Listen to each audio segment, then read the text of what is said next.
All information contained in this podcast is general in nature and does not consider your individual circumstances. You should consider the appropriateness of this information with regards to your individual objectives, financial situation, and needs.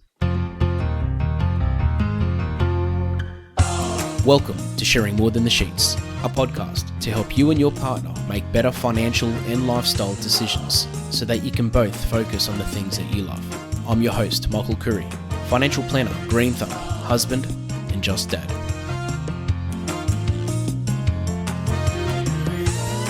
This episode is part of a health series where I invite experts from the health industry to come and talk about things that we should all be aware of, and most likely do ourselves. I believe that people treat their money just like they treat their health, and that our greatest asset is our health, both physically and mentally. I hope you get something out of it and share the episode with any friends or family that may benefit. When I think of health, one of the first things that comes to mind is dental hygiene. And as part of the series, as we're going through the health side of things, I thought that there's no more fitting topic to discuss than dental hygiene. With me today, I've got Mina Khela, who is the founder and the principal of Dentists in Adelaide. Now, Mina is a dentist that's very passionate about what he does and is here with us today. Mina, thank you so much for joining us. Thank you, Michael. Lovely being here. When you were taking me on a tour of this place earlier, I was actually honestly amazed to see the technology that you've built in and even just how modern the practice is. Can I ask, just before we jump straight into it, what attracted you to dentistry? Is it something that you sort of just woke up one morning and said, I want to be a dentist? Is it what you used to dress up as at school and, you had the whole dress up as what you want to be when you're older thing? So actually, it's been in the family. So I was actually in a dental clinic from when I was 15. Dad's a dentist. And so when I was 15, I was helping him and stuff after school. And then after school finish on holidays, kind of a child labor. Dad always said, come in. I'd always go and it was fun. I really loved it. The thought of it kind of was a bit disgusting and scary for me first, like just looking at mouth and saliva and blood. And that's what I thought it was. But then when I went into the field with my father, I thought, wow, there's actually so much more. There's over 10 different subspecialties within dentistry. There's so much that you can do. There's a lot more to it than just, the mouth and bloods. There's a lot of on the prosthodontic work. There's a lot of art to it. There's a lot of science to it. It was actually a lot more fun. I loved it. And treatment planning, with Dad when I was in my late teens, kind of gave me like a really good, strong foundation. And then I thought, hey, this is actually what I want to do. And that's kind of what got me into it. Yeah, nice.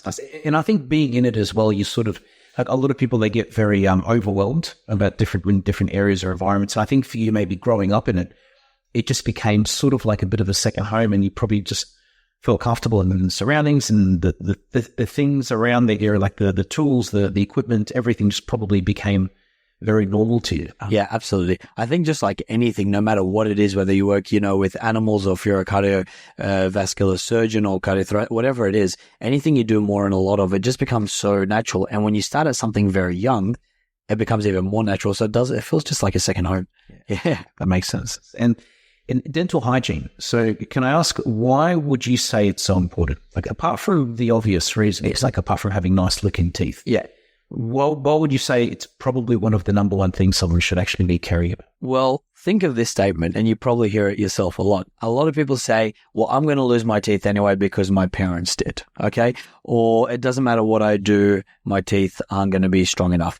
And all the studies have shown us that, excluding some very specific causes and diseases, majority of people, if they take care of their teeth, again, without any trauma occurring, they're pretty much going to last most of their lifetime, if not all their whole lifetime. When we talk about our parents losing their teeth and our grandparents losing their teeth, a lot of it's based on something called like periodontal disease, and a lot of that comes back to oral hygiene. Okay, and it's not as simple as just brushing your teeth, because brushing your teeth is great, but you got to service the rest of your mouth. It's like a car. You take your car and you go get it washed. It doesn't mean the engine's going to run smoothly. There's what's happening on the outside and then what's happening underneath. And that's what you got to take care of as well. You got to take a look at the outside and the inside. And that's what oral hygiene is about, what you can do at home. And that's very, very important. And there's been a major shift in dentistry where back in the day, it was more you go to a dentist, they clean the teeth and you leave. Where now when you come to the dentist, most dentists for their first visit, a big part of it is the education on how to brush, how to take care of the teeth, how to take care of your teeth yourself. And then what you can do at home, and that's very important. And then what we can do for you in the clinic. And then the combination of that pretty much gets you to a point of stable oral hygiene. Yeah, I get it. And stable oral hygiene, if it's like the opposite, like I say, it's unstable. Let's say there's the right issues as well. And we've briefly talked about this before, but we discussed, for example, like even the toll it takes on mental health, physical health, productivity with work, with family, everything. Like it can get pretty serious, kind of like even life-threatening sometimes if it's neglected. 100%. There's been a lot of studies that shows the relationship between the mouth and the heart and other aspects of the bodies. Wow. So when you have, a healthy mouth, so good oral hygiene, they've actually shown medically that you can be healthier in general. So there is definitely a systemic aspect to it, not just a localized intraoral aspect to it. So yeah, it's very, very important. There's studies beyond that. You did mention mental, which is a good thing, but there's actually studies that show people with better teeth or a smile are more inclined to get a job over someone that isn't. Okay. There's a lot of aspect to it as well. The other mental health aspect as well is if you're proud or happy with your smile, you'll tend to smile more. And when you tend to smile more, you're sometimes perceived as a happier person when you may not actually be a happier or a sadder person whatsoever. But just because you're smiling more, because you're comfortable and proud of your smile, whatever it is, you smile more, you're perceived as a happier person. So there's definitely the mental impact. There is the social impact as well. So there's a lot of factors. You got the systemic impact. We got things like, again, periodontal disease and the effects on the cardiovascular, with your oral hygiene as well. Absolutely. Yeah, that makes sense. And even confidence, I guess. Like your confidence, yeah. And health in general. So if, for example, you're missing your back teeth, your chompers, your molars, and you're unable to bite on harder foods, you tend to, whether consciously or subconsciously, you're going to tend to avoid them. So if you got like a lot of veggies that you should be having, but you can't, you can't bite them or chew on them, you're not going to be having them, but your body needs them. If it's certain proteins and you can't bite into them, you're going to avoid them as well. And there's a lot of studies that actually show people that don't have good teeth or people that don't have teeth at all, their general health actually declines because they're unable to get the nutrients and vitamins that the body requires, even though they're not doing it consciously. It just happens. It happens. People don't realize like the gateway to your health is through your mouth in terms of basically mental health, just feeling more confident and being able to eat everything that your body needs to eat in order to be as healthy as possible. Yeah, interesting. And the reason I wanted to honestly go through that, come from that angle with you is because a lot of the time when people think of teeth, they think of just teeth. They think of the look of teeth. They think of going to a dentist once their tooth is hurting, but they don't realize that these things also come into it and I know that because I have a dentist, I go to a dentist and he educates me, and you're right, when there's education, there's more awareness. When there's awareness, you actually know what's actually going on and why things are happening. And when you're aware of that, you actually start appreciating it, because something a lot of people don't realize that are listening to this, well, they know it. But I guess it's like anything health related, that the ones that have their adult teeth, they're their only teeth they're ever going to have, unless they get new ones. And we'll get to that this year as well. But as far as teeth are concerned as well, when should someone actually, apart from a regular checkup, like what are some things that someone should actually watch out for? Like, should they wait for their tooth to be hurt? So that's a very good question. The reason I love that question is because there's a massive misconception of I don't feel pain, nothing is happening. Yes. Okay. And I guess if you equate it to a car, imagine you had your engine light on, okay? But now say this engine light doesn't work. So you don't know the engine light's not on. You're not going to know what's wrong with the car or that something is wrong with the car until your engine blows. Yes. And then when the engine blows, you're like, oh, crap, I'm in a bunch of trouble now. Same thing with your teeth. More often than not, by the time you're feeling pain, not all the time, but a lot of the time, it's usually too late. Okay. So the teeth has different layers. I won't go into specifics, but you've got your outer enamel, your dentine, and then you've got your middle, which is the pulp, right? Decay travels all the way through those layers. Usually by the time you feel pain, it's getting really close to the pulp if it's not already into the pulp. Some people do feel it earlier and you get the sensitivity, or hey, it's just cold and it comes and goes, and they ignore that, but don't ignore that. So don't ignore anything. The best way to do it is just have your regular checkups, because every 6 months when you go into the dentist and you're getting it clean, the dentist is physically looking through all the teeth as they're cleaning it, and they're assessing the teeth. So if they see anything, you get it early. And I know one of the biggest I guess, drawbacks, or one of the things that restricts people from going to the dentist is a cost factor. But if you want to consider the cost factor in this aspect, by going in early, the price of fixing that one tooth can be literally 15 times cheaper than just waiting till you get that pain and then trying to save that tooth. So what to look out for, any sorts of pain, if things feel it doesn't feel right, just go in anyway, because more often than not, by the time you feel something, it can definitely be too late. Yes. And I could relate to that. Like, even when it comes to like financial advice, something I tell clients, even new clients, especially that have never had advice before, you're better off paying for something to make sure that you're heading down the right track instead of waiting for something to happen. Because sometimes it's literally too late, especially if you find out your tooth needs to be ripped out and absolutely it's gone. Absolutely. You've also got that old argument, cost versus value. Yes. Like you say, I could get a plumber out there who's really cheap and they'll have to do it 2-3 times, or you get a plumber that's a bit more expensive, you fix it once, you don't have to worry about it again. Same thing comes to this. Just to give you an example, if it's a small filling, okay, you could be looking anywhere between $200 to $300, okay? If the decay in the tooth gets into the nerve, you then have to go down a few steps. An extirpation where basically everything's cleaned out and medication's placed. Then the root canal therapy itself. And then you're going to put a crown on top of it, depending obviously on the extent of decay. That thing can cost you $3,500, can cost you between $3,000 to $4,000. Whereas the exact same issue, if you went 3-4 months earlier, it's a $200 issue. Yeah. So it becomes literally 15 to 20 times more just based on where you go. Yeah, well, I wonder how many people are listening to this right now thinking, oh yeah, I should leave it at that thing, Chad.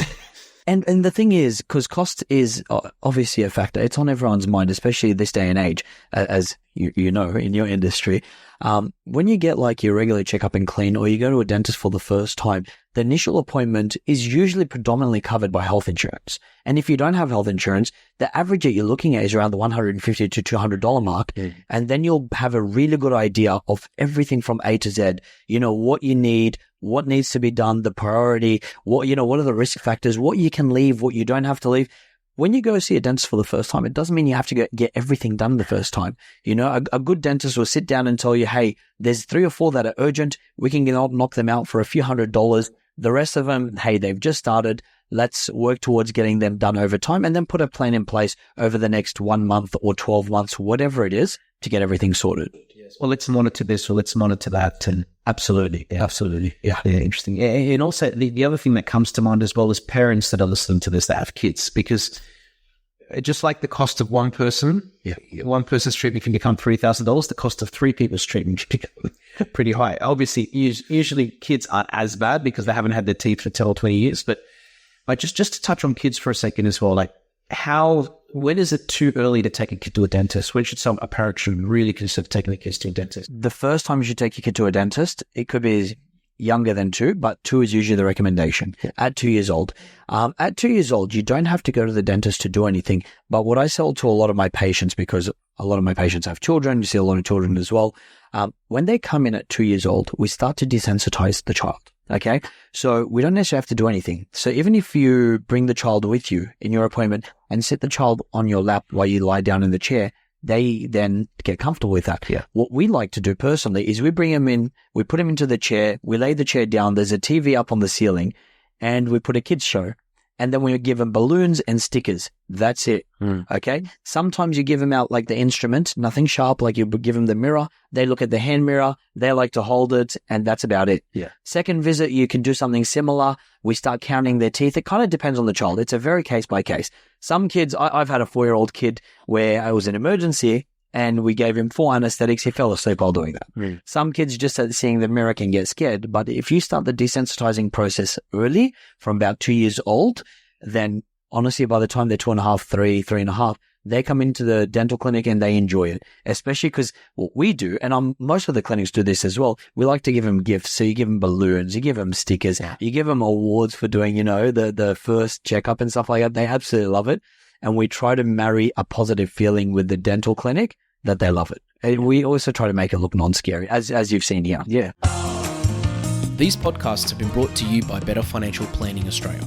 To book a free 15-minute phone chat, visit betterfinancialplanning.com.au. That makes a lot of sense. And also, I think that also just so that when the child does have to come for something serious, they're not freaking out that they're going to the dentist. Absolutely. Because one of the things that I've seen alone in my older patients, I'm talking about patients in their 60s, some of them will sit down and they're super anxious and scared.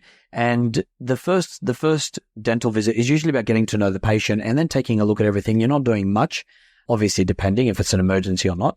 But one of the biggest things I've heard, and I'm talking about from patients in their 60s, they're like, look, I had a bad experience when I was a kid, or bad experiences when I was a kid, and I was forced to do this and I was forced to do that.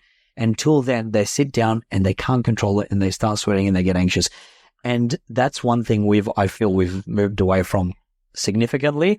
Dad, if you're listening to this, I'm ratting you out. He used to be like, shut up and sit in the chair. And I'm like, what do you mean? And he's like, I'm not pulling up. He's like, shh, it's okay. But obviously he's progressed and changed. But this is, you're going about like 25 years ago, longer than that even. It was very, very different back then to what dentistry is back now. Yeah. And we've seen the effects and again, this goes back to mental health. We've seen the mental health effects of forcing a child in the chair. Mm-hmm. But when they do it themselves, when they get older, they want to go to the dentist and it has that much of an impact. So that makes sense. And this is the question for all the parents out there, because my wife and I, we talk about it all the time and we've got different opinions on this. But at what point should you let a child brush their own teeth?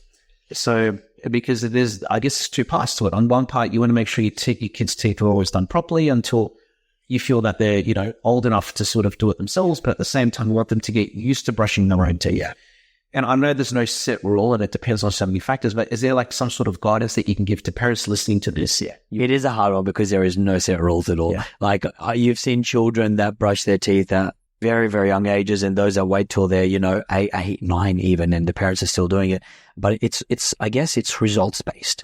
If you let them do it themselves and you take a look in their mouth and you see that, hey, they've removed predominantly the plaque and whatnot, then you're comfortable to let them do it on their own. But if you let them do it on their own and there's a lot of plaque and everything left over, then it's not something you want to leave them to do on their own. And people can be like, well, how do I know what plaque is and all of that? Easy. Say before you take your child to the dentist, you get the child to brush their teeth, no food or anything before you go to the dentist, and ask the dentist, hey, I got my child to brush their teeth. Was this a good enough job?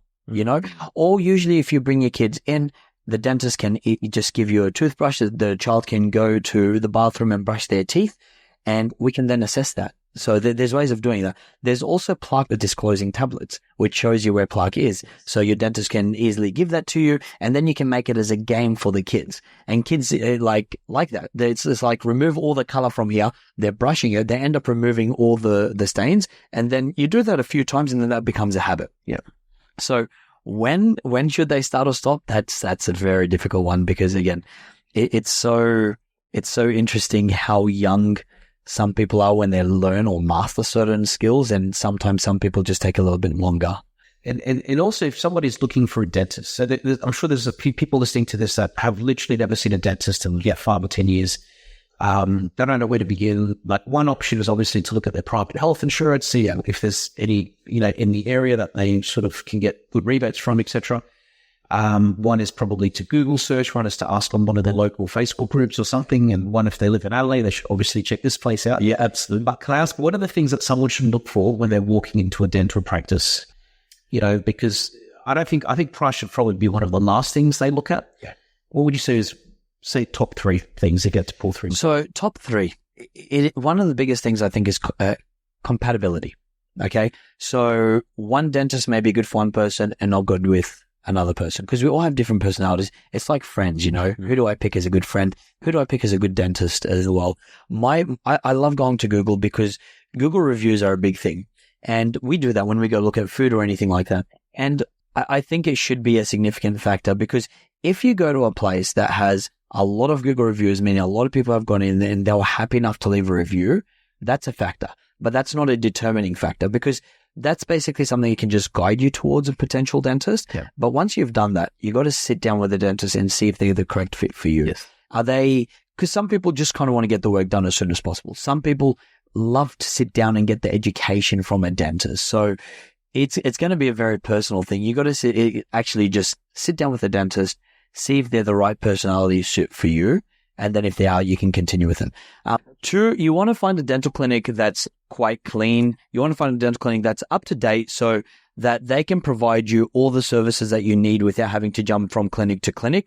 And most of them will have that on their website. Another factor would be actually going into the clinic itself and seeing how clean the clinic is, how friendly the staff is, and just making sure that it's a good fit for you. Another factor I would mention is payment plans. As we know, depending on what it is, dentistry can sometimes get expensive, and you want to be able to find a clinic that can help you in getting the work that you need done, and also just making it so it's cost effective for you and not very difficult to pay it all up front. And so having payment plans, I think, is a very important factor. And the last point I'd probably touch on is if you've got health insurance, make sure that the dental clinic you're going to accepts those kind of health insurances, because there's no point you paying for all these extras and not taking advantage of it. So if you've got health insurance, just give the clinic a call and say, hey, do you accept this health insurance or not? I think that'll be probably the main ones, but nothing is as important as compatibility. So if you find a clinic that meets all your criteria, go in, have a chat to the dentist, get a short consult done if needed, and see if they're the right fit for you. What about technology? Because I know you've invested a lot to technology out of this space. Can you maybe just share some of that? Because you're showing me some pretty cool tools, which I think are like, any dentist would be like their dream toys. Yeah. I mean, they all, half of them just look the same. But but what you were explaining sounded pretty cool. So if you can just maybe touch on just some of the things that you do here and some of the extra technology that you've invested in. So technology is I think it's changed dentistry completely. You can still have old school dentists that do things the way they do and they're skilled at what they do, but technology has made things easier, has made things cheaper, has made things quicker, and has made things a lot more thorough. Okay. And I think they're very, very important pillars because speed is very important these days. So one of the things that I showed you back there is something called a CEREC machine. Not all dentists have CEREC machines because they're quite a very hefty investment, as we were discussing earlier on. But what the CEREC machine does, for example, is it gives you the crown on the same day. And it's a very, very strong, solid zirconia crown. You can actually make different kinds of crowns like a lithium disilicate, which is an EMAX. There's different kinds of crowns that you can use there, but it pretty much does most things from A to Z. What used to happen back in the day is you'd go in, you'd see the dentist, you'd get a crown preparation done, they'd put a temporary material on there for you, you'd go away with the temporary, you'd come back 2 weeks later, and then you'd get numbed up again, go through the process, remove the temporary, and cement the crown. Essentially what that one machine has done is when you sit in there and it's prepped, you scan it, send it to the machine, takes about 25 minutes to make it, and then you put it back into the mouth and it's finished. Wow. So it's got rid of the temporary phase. It's got rid of because the temporary phase it's not very comfortable. Mm-hmm. So to have a temporary in there is not comfortable. It can fall out. It can become sensitive underneath it. It's bypassed all of that. So technology has just made it easy to go from A to Z, bypassing the whole temporary phase in the middle. Yeah, nice. Yeah. Nice. There's also the OPG machine. Okay. So an OPG machine is a bit different. So you got the small x-rays, which pretty much every single dentist I assume would have in the whole world. I'd hope so. But what the OPG machine does is it takes a big x-ray across the whole face. Okay. And that shows beyond just those teeth. Okay. It shows into the bone. It shows your joints. It shows your sinuses. It shows where the nerve is and where the wisdom teeth lie onto that. So your scope of practice or what you can do with that x-ray compared to the small x-ray is not even close. And it can actually catch a lot of, again, underlying conditions that you may not even know that you have. There's a lot of quite malicious diseases you can get that's in the jaw that doesn't manifest in any pain whatsoever, and you'll never catch with those small x-rays because the small x-rays will catch up to here, which is just the tips of your teeth, and it can go to the base of the roots of the teeth. But underneath that, you've got double the space of just bone in which things can present that you can't catch with machines like that. We've got scanners, okay, so a digital scanner now, so you don't actually have to take molds of patients. I don't know if you get molds yourself, but molds was the way to go. If you needed a crown, you had to do a mold. If you're doing implant stuff, you needed a mold. If you're doing mouth guards, you needed a mold. Anything was a mold. Now it's a scan. You don't have that stuff sitting in the mouth at all, and you can turn over pretty much straight away. Wow, that's amazing. That's amazing. And if anybody wants to get in contact with you, or the team here, or even if they want to follow on social media, all the things that you're doing and behind the work that you guys do here as well, what would you say is the best way for them to do that? So we're across social media. So dentists in Annalee, plural. You'll find us on Instagram. You'll find us on Facebook. If you search for us on Google, it pretty much come up straight away. You can call us on 07 2111 5189. You can email us. It's pretty much everywhere available across the board. The team's great here as well, and they'll always get back to everyone. I think one thing that we do have different that stands out from the rest is we are on call 24/7. Okay, so we're not open 24/7. It's very different. We're not here with the lights and the nurses, but we'll take calls at like 10 o'clock at night, 11 o'clock Saturday night, and we'd come in and see patients as well. So trauma is a big thing, because if you ever do go through trauma, like dental trauma, for anyone that's out there as well, because a lot of people don't actually know that when you go to the hospital, there's not much that they do. Yeah. They usually just anesthetize you. So give you some anesthetic, local anesthetic, give you antibiotics as required. And then you just have to wait until you can go to see a dentist. So if you're ever feeling like there's a lot of tooth pain after hours, look for your local emergency dentist wherever you are, because I've heard a lot from patients, because the majority of what I used to do in the past was trauma. That was majority of what I did. Wow. And I'd always hear a patient come in, they're like, I just waited 4 hours in emergency. There was nothing they did. I've got my kids at home. It's very hard. And the thing is, you don't know what you don't know. No. So if that's the case, guys, just make sure you contact your local dentist first. Find out what they can do for you, because there is some cases that you should definitely be going to the hospital. Yeah. But if you have a chat to your local dentist, they can tell you the best way to go. Yeah, it makes a lot of sense. Yeah, it makes a lot of sense. Especially if you're right, they wait 4 hours in emergency and they get given Panadol, and that happens a lot. That happens so much, and you feel so bad because they can't even take the swelling down more often than not. And then they come to you, and when you're dealing with a lot of swelling, it's a lot harder. Yes. It's a lot harder. It's a lot easier if you go straight to the dentist. And we've had that. We've had from everything where you got an alveolar fracture, as in we've had patients come in with 7 teeth in their hands and part of their maxilla knocked down. And your dentist, if your local dentist does deal with trauma, it's not all dentists do. Yep. They should be able to handle that. Absolutely no problem at all. Yeah, wow. So no problem. Yeah. Wow. Yeah, well, thank you so much for the chat, Mina. All my episodes, I like to finish off with a dad joke. Yep. And I've prepared a decent dad joke. So I know. I've been looking forward to this. But what did the tooth say to the departing dentist? What did it say? Fill me in when you get back. I think that. It's a dad joke. It's cool. I love it. Bro, what does a dentist do on a roller coaster? He braces himself. Oh, that's nice. I know. I'm going to have to get you to write this up for me. Yeah, I've got some good sites. Thanks so much for your time. Honestly, really appreciate it, and keep up the amazing work you guys do around here, and appreciate you being on the show. Thank you so much for your time, Michael. Really, really appreciate it. Thank you. Thanks for joining us on Sharing More Than the Sheets. Please make sure you subscribe to be updated with future episode releases, and feel free to share this episode with any friends or family that you think it might benefit. Please visit us at sharingmorethanthesheets.com.au to submit questions or requests for future podcast topics. These podcasts have been brought to you by Better Financial Planning Australia. To book a 15-minute phone chat, visit betterfinancialplanning.com.au.